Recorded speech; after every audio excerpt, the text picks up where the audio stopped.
In today's video, we're going to talk about 3 big real estate mistakes that I've made since I started my career back in 2002. Coming up. Hey, what's up everybody? It's Jamel Gibbs. Welcome to another video.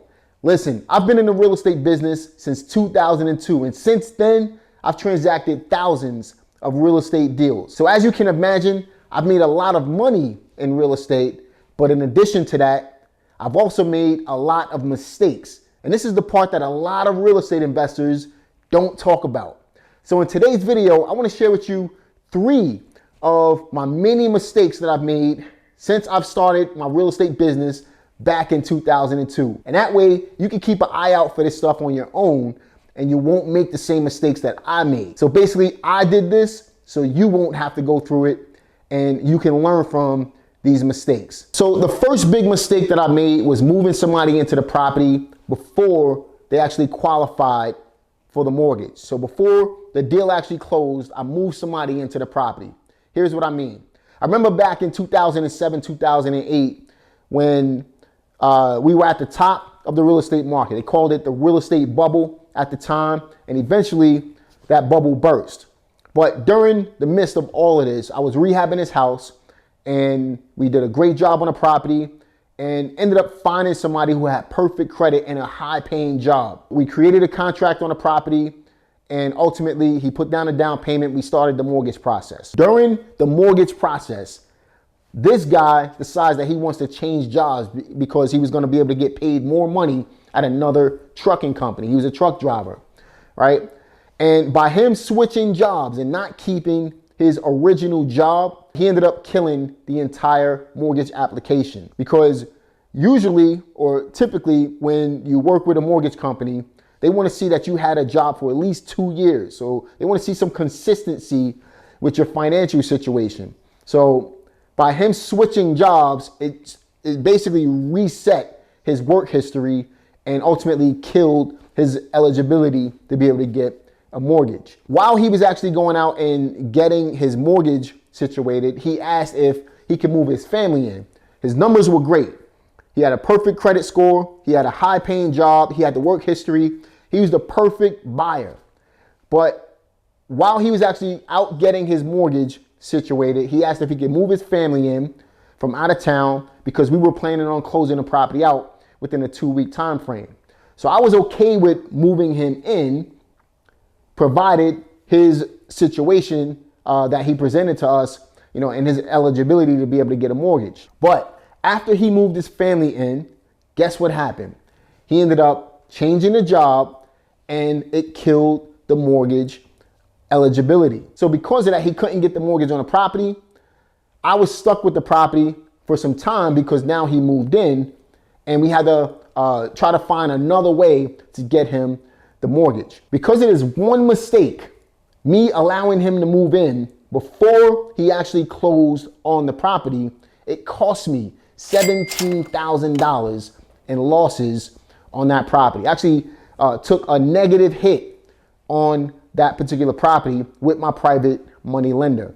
And the reason for that is because I was making interest payments.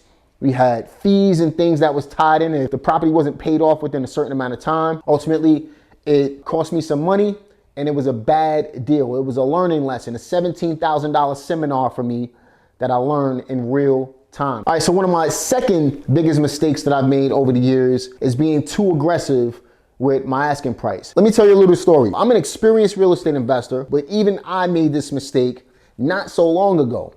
So I had this property here in North Carolina. I bought this property for $65,000. It was worth at least $300,000 if it was completely fixed up. Now, I ended up putting the property right back on the market. This was a couple of years ago. I put the property right back on the market for $200,000. But I didn't take into account the amount of work the property actually needed. I truly underestimated how much work this property needed. And as we went through the property with some contractors, I realized that the property needed a lot more work than what I was anticipating. I estimated the repairs at around $100,000, but at that time, the repair estimate was more like $150,000. When I purchased the property, my intentions were to wholesale the property. And for those of you who don't know what wholesaling is, it's basically a combination of wholesaling and retailing. I basically close on a property rather than assigning the contract. And then I ended up putting the property back on the market as the owner as is. Okay, so that creates a hotel type of deal. The problem was I was way too aggressive in my asking price. And because I was so aggressive in my asking price, I ended up selling the property for $115-ish. But by the time I sold it for $115, I took an $80,000 loss on this property. $80,000 coming from an experienced real estate investor. I couldn't sell the property as quick as I thought I would be able to sell it. The type of buyer that I had in mind for this type of property, the amount of time I owned this property, none of that panned out. Ended up costing me $80,000. So I took a hit on the private money, the fees. I took a hit on the monthly payments that I was making. I think I was making like a $3,000 per month payment on that property. And ultimately it turned out to be a bad deal. Don't be too aggressive with your asking prices. Don't be greedy. There's enough money in it. If you just take a little bit off the top, you'll always be in a positive. You'll always make money as a real estate investor. Finally, number 3, my third biggest mistake that I feel like I've made as a real estate investor. And this goes all the way back to that time period from 2002 to 2007. During that time frame, I was buying, fixing, refi, and then doing a rent to own on properties. They call it the BRRRR strategy today. The difference between the way I was doing it versus the way they teach it today is I wasn't holding on to the properties. I was letting the properties go on rent to own versus taking a full-blown tenant into the properties. And I feel like that was a huge mistake because I bought hundreds of properties by the time I was 25 years old, but I didn't hold on to any of those properties. So if you're watching this video right now, you want to build real wealth in real estate, my suggestion is to go out there and actually hold more than you sell. You can make a chunk of money wholesaling properties, but you build real wealth when you buy and hold real estate. The minute you sell real estate is when you take the loss on a real estate transaction or an investment property. So my suggestion to anybody watching this video right now, whether you're wholesaling, if you're rehabbing, or you're doing some type of investing strategy, make sure you hold onto more properties than you actually sell. And if you do that, it'll take you 3 to 5 years to really be able to change your life. Whether you're 20 or you're 40 or you're 60, it doesn't matter what your age is. If you just work hard holding on to properties for 3 to 5 years, you won't ever have to do anything else for the rest of your life if you chose not to. So those are the top 3 mistakes that I've made since 2002 as a real estate investor. I hope you benefited from this video. This was more of a story time video. I just wanted to tell some of my experiences from being an investor for about 19, 20 years at this point.